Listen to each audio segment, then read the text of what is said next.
cueFILM is your weekly televised film festival. You watch short films, you vote for your favorites, and the films with the most votes win. You vote with Twitter. You can tweet for as many films as you like, but only one vote per person per film will be counted. There will be one film that wins each episode and one film that wins each season. We will announce the winners on Twitter at cueFILM and on our website, cuefilm.net. Enjoy the show. Here is our first film this episode. If you like it, send a tweet as shown on the screen. You can tweet for as many films as you like, and the film with the most tweets wins.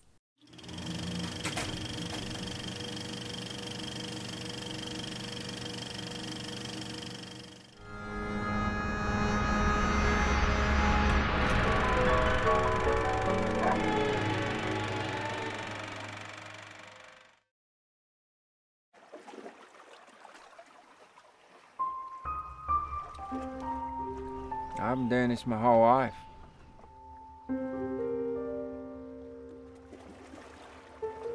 Every morning, 5:45, I'm out on this dock pulling crabs. My daddy was a crab snatcher, his daddy was a crab snatcher. I thought, I ain't really had no choice but be a crab snatcher too, So when my daddy was doing it, it seemed like, these critters were in more demand back then, but with all the restaurants and fast food and the economy, you just can't move them as fast as you could back then, but, it's what I do. It's in the blood. So I do okay. Of course, I also teach yoga.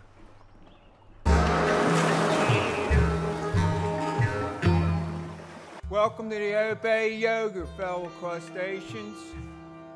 Hold your positions. That's good. Looking good. Get that knee in there. Janet, get that left knee. There you go. I ain't had no formal training I'm not even all that flexible, There was at one time I had to touch my toes during a traffic stop, but that just felt like inappropriate behavior from a public official. He is so amazing. He's so entrancing and he smells so good. And mating season is on. Come on. You gotta mate. There you go, Janet. I always knew you was a favorite. Your eyes scare me a little bit, but you know what? That's just people.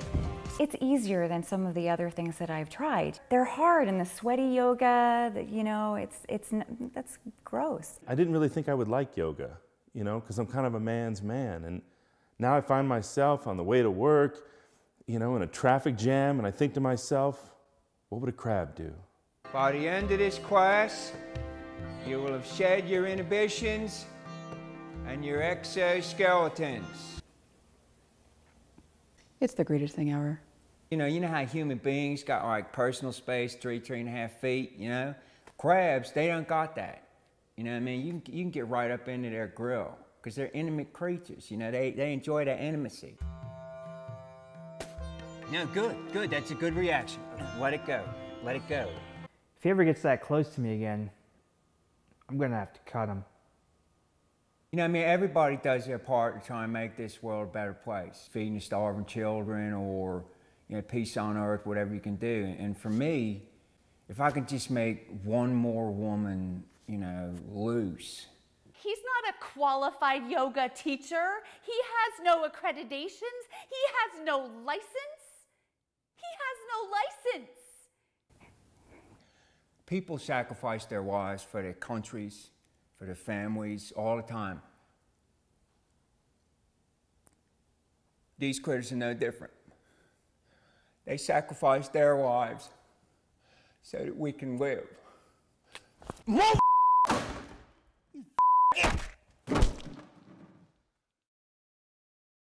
I have a legitimate studio. We teach people to find their inner peace and their calm. And now just continue to relax and gently letting it all out as your body lets go. I do tend to walk around with a kind of a hard shell, like a candy coating. And this has really helped me come out of my hard candy shell. I have a plan. I'm going to infiltrate one of those classes and I'm going to call him out for the motherfucking fraud he is. Okay, come on, ladies. Come on, get those pinchers up. Here we go. And pinch, and pinch. And on two, we're going to dip net. And two, dip net. Down in a dip net. Hold in dip net, hold in dip net. Are you f***ing kidding me? Predator comes, skitter, skitter, skitter, skitter.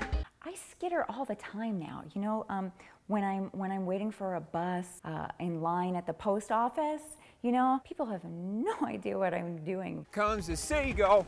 Here comes the seagull. Burrow in the sand, Janet. It's Steven Seagull. Steven Seagull. I feel kind of good. I feel kind of really good. Of course, some of these students won't even make it through the pure stage. But the more seasoned ones, they'll end up in the pot. Inches are up, but you're slowly bringing them down. Slowly surrendering to the crab deity.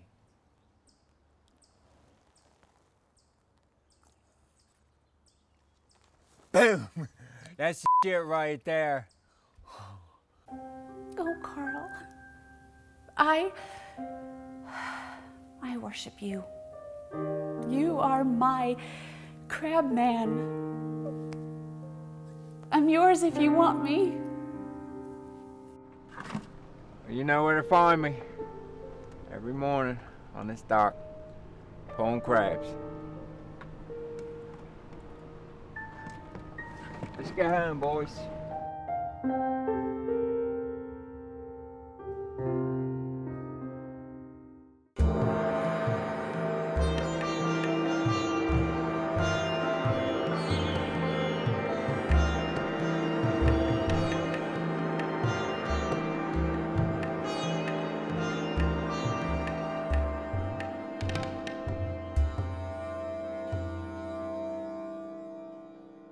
I do know that, like, when yoga was first invented 20, 30 years ago by those old dudes, old skinny dudes, they, you know, sometimes the students, when they left the class to go down the shore, they say, "Master, are you coming?" And he would say, "Namaste," you know, and that's where they came up with, you know, Namaste. Hi, I'm Colleen, one of the hosts for cueFILM. Thanks so much for watching. We hope you're enjoying the show, and we really appreciate your support of the local film community. Keep those tweets coming. And now, here's Candy Crush, an American Saga by Olivier LeBlanc, brought to us by the DC Filmmakers Group. Don't forget to vote.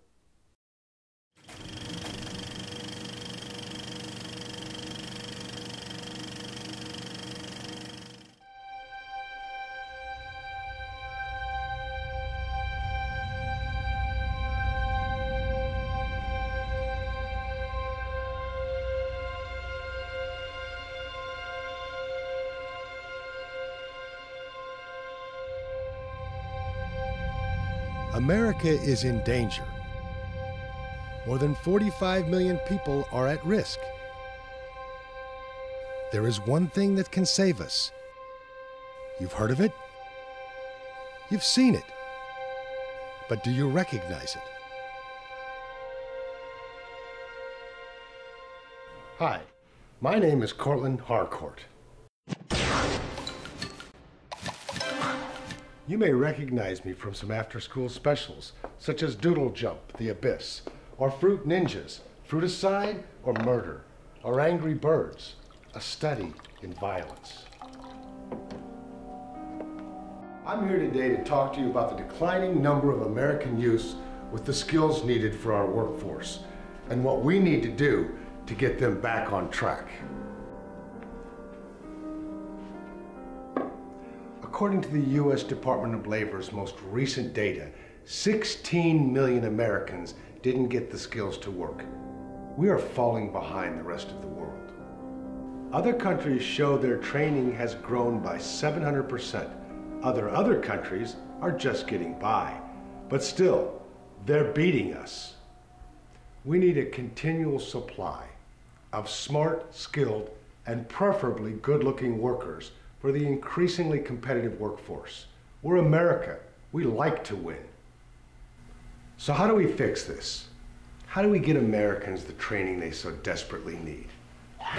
Candy Crush Saga. The more than 400 levels of sweet, sweet goodness, the delicate movements, the intellectual complexity, the quid pro quo of reward for efforts, the shapes, the colors, the movement. Divine. Pardon me, but this is our nation's last hope at the American dream. But don't just take my word for it. Sweet. I learned to be the best surgeon in the country using Candy Crush. The delicate hand movements were critical. I just pictured veins and arteries, tiny muscle fibers, and moving the candy until everything matched up. When it came to the actual surgery, it was easy. Tasty.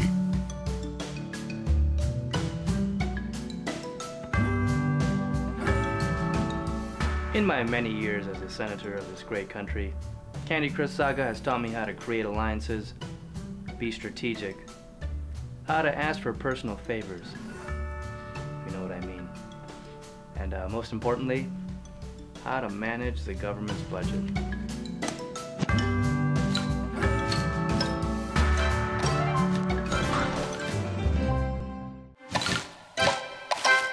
Tasty.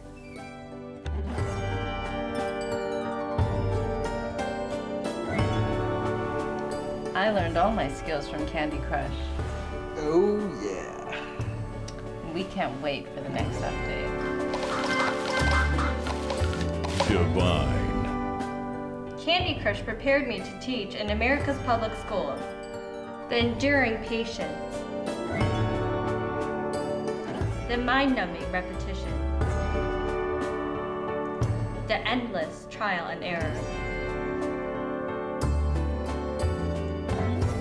Thank you, Candy Crush.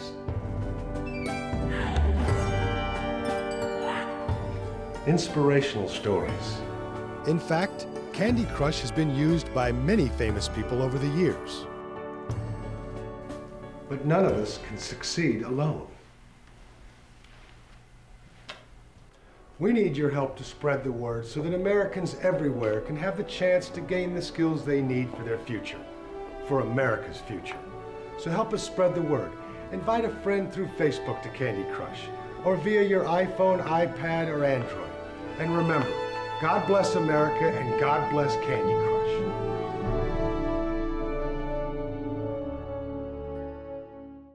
The content of this infomercial is unofficial, unscripted, or even unperformed.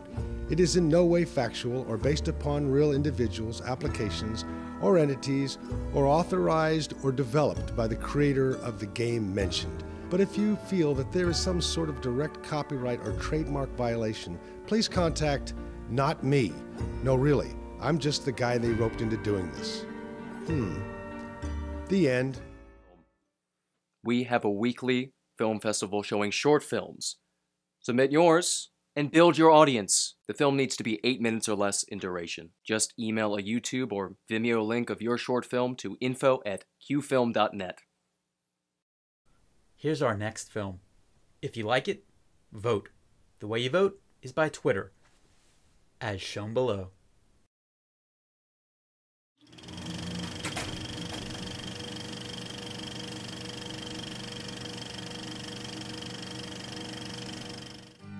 My name is Fritz Schroeder. I am the director of Live Green. We're an urban greening initiative based in Lancaster City, Pennsylvania. Today we're focused almost 100% on clean water issues and the greening of Lancaster City, utilizing what we call green infrastructure, which is attempting to mimic the natural environment to capture and retain stormwater in an urban setting. In the city of Lancaster, we have a combined sewer system, which means we are combining our stormwater flow with our sanitary flow, and during major rainstorms, we have a percentage of that water that flows directly into the Conestoga River, which feeds the Susquehanna, which is the largest freshwater source that feeds the Chesapeake Bay. And the EPA is asking us to come up with a strategy to reduce that 750 million gallon overflow to 0 gallons.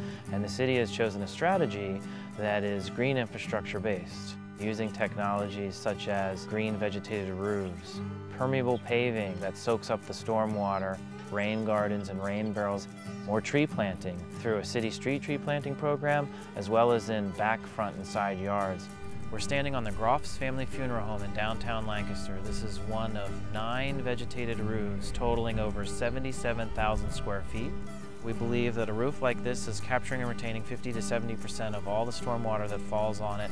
Equally as important, we're slowing down up to 90% of the rainfall and keeping that from rushing into the combined sewer system. One of the ways we got started with stormwater outreach on a residential level was through a rain barrel program. And through that program, over 3 years, we were able to distribute nearly 500 barrels total, 300 of which were in the city of Lancaster. We really try and localize the message and help people understand that we're really worried about our local waterways, we're worried about our city's sustainability and our city's natural environment, but it is important to recognize that we have a regional impact and that we have a responsibility to the Chesapeake Bay and the amazing resources that make up the Chesapeake Bay.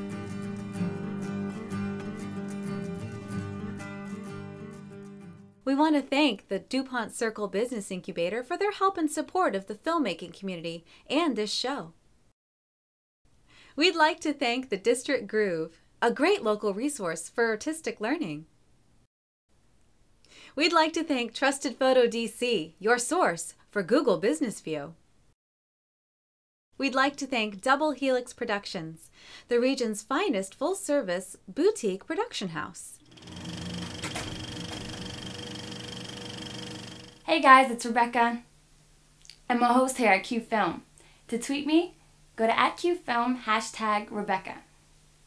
Here is our next film. If you like it, tweet as shown on the screen below.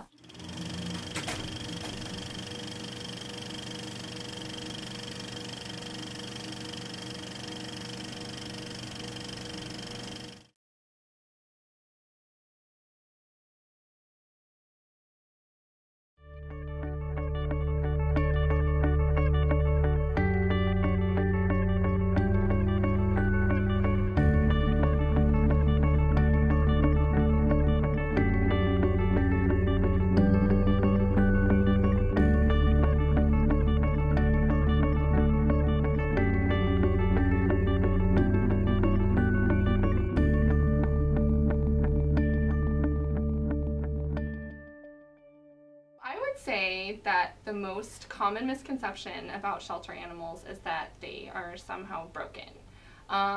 You know, they're not nice or someone didn't want them, things like that. And it's really the total opposite. Most of these animals come to us very loved for whatever reason, or they're strays and they don't have a home and they didn't do anything wrong. You know, I would say 99% of the animals here are here through no fault of their own, and they are the best pets in the world. Another misconception I think would be that a lot of them have problems, you know, like they have behavior problems or illnesses, when many of them don't. Many of them are just normal pets, you know. And another big one is that we don't get purebreds.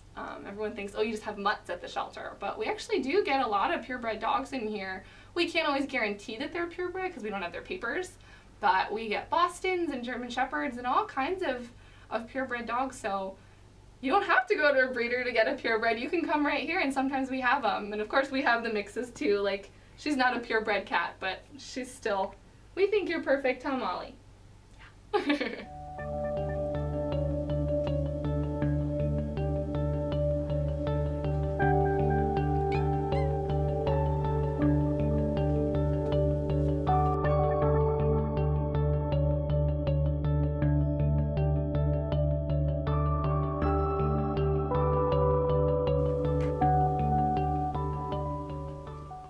Now, I would say that the number of animals is kind of always the biggest concern for a shelter. we can have, you know, as much or as little money as possible, but if no one's adopting and lots of people are bringing us animals, we kind of get to this little standstill, and it's hard. So it's always our goal to get more adopters and to get more people in here, and seeing us. A lot of people that live in the city don't even know we're here.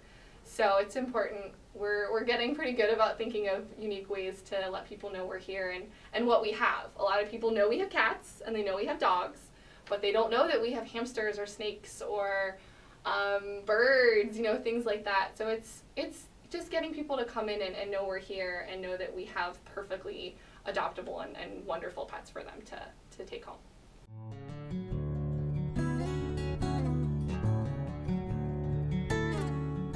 I think I would tell someone that was on the fence about adopting that there really are no cons to adopting. Sometimes there's the unknowns of, well, what if it gets sick, or, you know, what about that? But that's the same thing with buying a dog from the pet store. You don't know what's going to happen.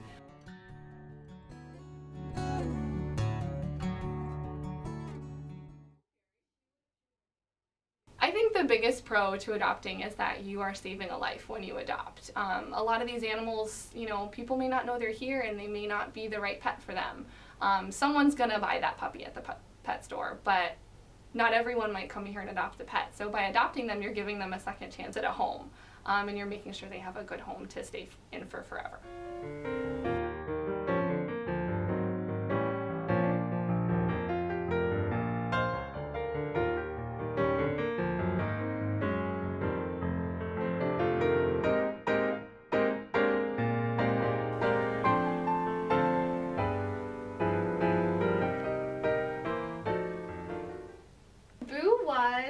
Dog that we had here about a year ago. His name was Hercules when he was at the shelter, but his new family has named him Boo. He came in, I actually don't remember why he came in.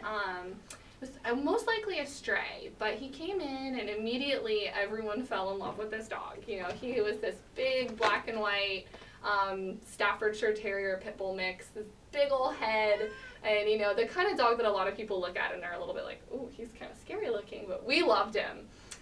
He was the cuddliest, like, cutest little thing. He was so dopey. You know, he wouldn't hurt a fly, you know, things like that. And he'd been here for a while, and we were kind of like, why won't anyone adopt Hercules? And finally, this family had emailed us and said, hey, we saw a video of this dog. We would like to come see him. And so we had them come in, and when they came into the shelter to visit him, he was actually behind the front desk, lying on top of one of our staff members, like giving them kisses, and it just sort of solidified it for that family. They fell in love, and they adopted him a year ago, and they bring him back to visit. He actually just passed his Canine Good Citizen test, which is an exam, a training exam that dogs do so that they can be seen as good citizens of our community, because they're citizens just as much as people are. So they passed that, and he has a certificate and his award, and they brought him by to visit just the other day, and he's very happy and he's very well behaved, and he got a fanfare when he got here. Everyone was so excited to see him. So it's always happy to see stories like that for us. You see the full circle of their story here.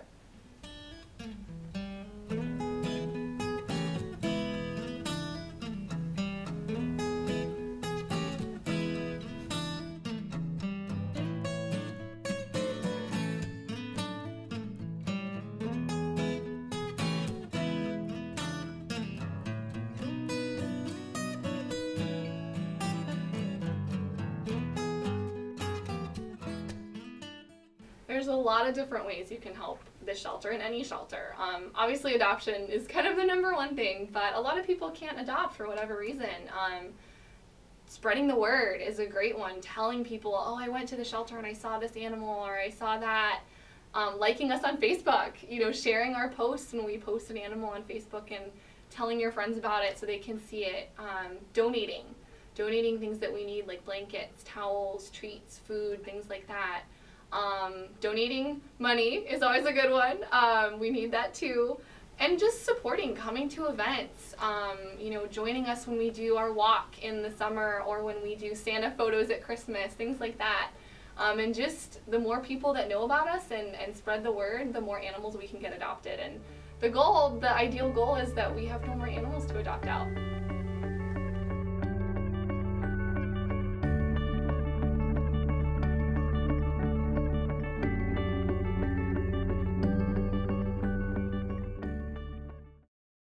Would you love to become a sponsor and get more promotion for your business, product, or service? Send an email to sponsors@cuefilm.net. Okay, so here's our next film. If you like it, vote for it. You can vote for as many films as you like. But remember, the film that receives the most votes is the winner. So vote using the address that you see.